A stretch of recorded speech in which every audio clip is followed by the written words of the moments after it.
ভারতে গোপনে 6 বছরের শিশুকে বলি দিচ্ছে। সেই বলি দেওয়া শিশুকে উদ্ধার করলো এলাকার জনগণ। আসলে বলতে গেলে বলি সম্পর্কে যদি আমি বলি, দিন দিন হিন্দুদের উগ্রতাবাদী এবং হিন্দু ধর্ম যে একটা বানোয়াট, এগুলো যেন প্রকাশ পাচ্ছে।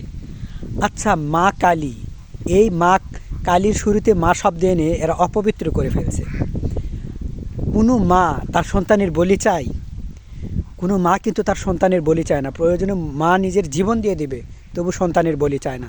তাহলে এই ছোট্ট শিশু 6 বছর, যে এখন বালেগ হয়নি, দুনিয়ার কিছু বোঝেনি, তার রক্ত, তার সেই শিশুকে কেন মার সামনে বলি দিবে? কতটা জঘন্য হলে, ইতর হলে, নোংরা টাইপের হলে এমন ঘটনা ঘটে, কতটা বানোয়াট হলে, এটাই বড় প্রমাণ যেগুলো বানোয়াট। নতুবা মায়ের জীবনে সন্তানের কোনোদিন রক্ত চাই? রক্ত দিয়ে মাকে খুশি করা যায়? এই পৃথিবীতে এত খাবার থাকতে, আল্লাহর দুনিয়ায় এত খাবার আছে, অথচ দেখবেন কোনো খাবার কালীর প্রিয় না, মানুষের রক্ত প্রিয়। আমি অনেক জায়গায় দেখি কালী খালি শুধু কয় খায়, আমার ক্ষুধা লাগছে, রক্ত দে, রক্ত দে। মানে এর কি ক্ষুধা, পুরা পৃথিবী দিলে আর ক্ষুধা কেউ মিটাতে পারবে না। তাহলে যে সৃষ্টি করছে সেই যদি মানুষকে খেয়ে ফেলে, এমন সৃষ্টিকর্তার কোনো দরকার আছে? এটা কি আদৌ সৃষ্টিকর্তা না ধর্তাকর্তা? এই যে 6 বছরের শিশু, যার কোনো বোধ বুদ্ধি হয়নি, তাকে সুন্দর করে সাজিয়ে মন্দিরে নিয়ে গেছে মা কালীর সামনে বলি দেবে। এই বলি দেওয়াতে আদৌ কি কোনো লাভ হয়? এই পৃথিবীতে এত খাবার থাকতে মায়ের রক্ত খেতে হয় কেন? আর কোনো খাবার নাই আল্লাহর দুনিয়ায়, এত হাজার হাজার খাবার, রকমের খাবার, এগুলো না খেয়ে মা রক্ত খায়। বিষয়টা অদ্ভুত না? মা শব্দটা আসলে এটা অপবিত্র, কলঙ্কিত করেছে। 6 বছরের যে শিশুকে গিয়ে দেখে যে বলি দিবে, অস্ত্রশস্ত্র রেডি, অর্থাৎ রামদাও এলাকার লোকজন মন্দিরে গিয়ে এই দৃশ্য দেখে সাথে সাথে ওই বাচ্চাকে, যারা অনেকে হিন্দু ধর্মের ছিল না, হইচই পড়ে গেছে, আজ বলি দেওয়া হচ্ছে। তো মন্দিরে যাওয়ার পর তারা এই শিশুটিকে উদ্ধার করে এবং বলে আর বলি দেওয়া হবে না।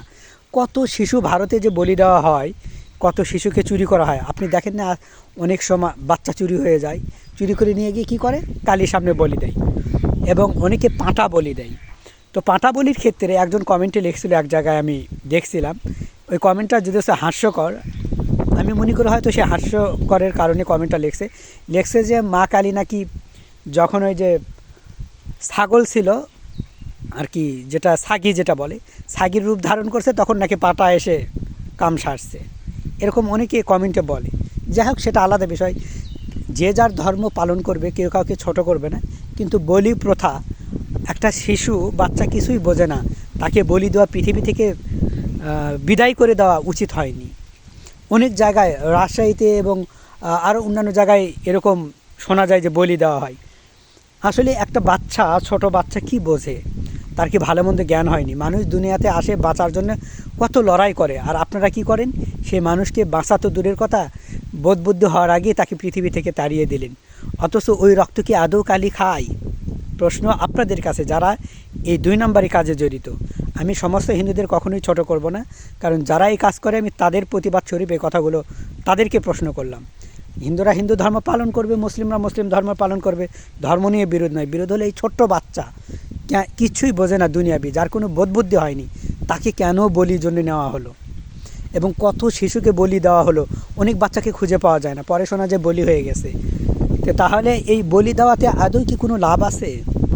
মানুষ এই যে কুফরি কাজ করে এবং 2 নম্বরই কাজ করে, শয়তানি কাজ করে, এগুলো আদৌ করা উচিত নয় মানুষ হিসাবে। হিন্দুরা কতটা মানে, এই যে উগ্রবাদী হলে একটা শিশু বাচ্চাকে নিয়ে যে বলি দেয়, তুই নিজেই বলি হচ্ছ, এই শিশু বাচ্চাকে কেন বলি দিতে গেলি? মায়েরা কখনো রক্ত চায় না, সন্তানের কষ্ট চায় না, আর তোরা বলি দিস। এবং বলি দেওয়া যে এত কষ্টের, আমি বলি দেওয়া দেখেছি যে এরকম মানে এক চোটে 2 ভাগ করে দেয়, খুবই ভয়ঙ্কর অবস্থা। এগুলো তোরা আবার এই হিন্দুদেরকে কিছু বললেই লেগে যায়, তোরা গরুর মাংস খাস না, এই খাস না, তোরা বলি দিস মানুষের মাংস খাস, মানুষের রক্ত খাস। তোদের মা কি মানুষের রক্ত খায়, মানুষের মাংস খায়? কতটা জঘন্য না? এই জন্য বলছি, বলি প্রথা যেমন তুলে দেওয়া উচিত, এবং হিন্দু ধর্ম নিয়ে অবশ্যই হিন্দুদের ভাবা উচিত। আদৌ কি এটা ধর্ম? প্রশ্ন থেকেই যায় তাদের কর্মকাণ্ড দেখে, কার্যক্রম দেখে। যদি কেউ আমার এই ভিডিওতে দ্বারা কষ্ট পেয়ে থাকেন আমাকে ক্ষমা করে দিবেন, কারণ এই বলি প্রথাটা আমার ভালো লাগেনি বিধায় আমি কথাগুলো বলছি।